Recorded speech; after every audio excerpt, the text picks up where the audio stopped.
你有发现吗？对比第一季的参赛者便当，鱿鱼游戏第二季竟然升级了菜色呢，多了煎鱼肠耶！你是不是也很想吃吃看呢？你看这韩国鱼肠也太大了吧，好像擀面杖哦。我本来是想要用午餐肉做的，但老板只给我看鱼肠的时候，我直接二话不说带走。等等鱼肠要裹上蛋液煎一下，买不到鱼肠的也可以用午餐肉哦，沾蛋液煎或者直接煎一下都很好吃。锅子里面加点油。煎的时候要开小火，不然容易焦。一片片放下去，两面都要煎到金黄哦。有的便当菜还会在蛋液里面加葱花，这样就更香了。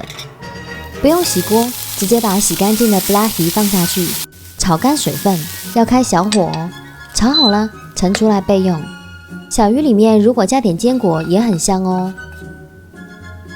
锅子里加入砂糖、米酒、水、酱油，小火加热到糖融化就可以放小鱼了。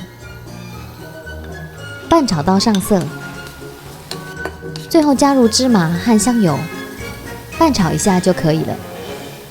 这个小鱼咸咸甜甜的，很好吃哦。盛出来，要准备装便当啦。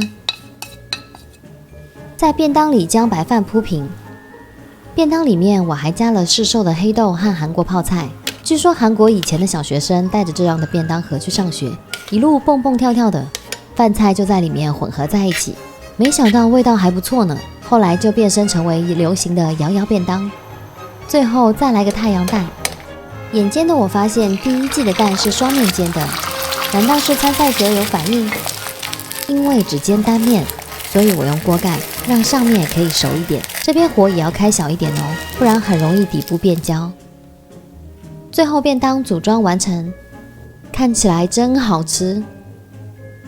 每领一次便当就代表又过了一关。突然发现领便当好像也是一件好事耶，我也好想领便当哦，但我只想吃便当，不想参赛啦。游戏实在太恐怖了，我看大概连孔刘的打画片我都过不了耶。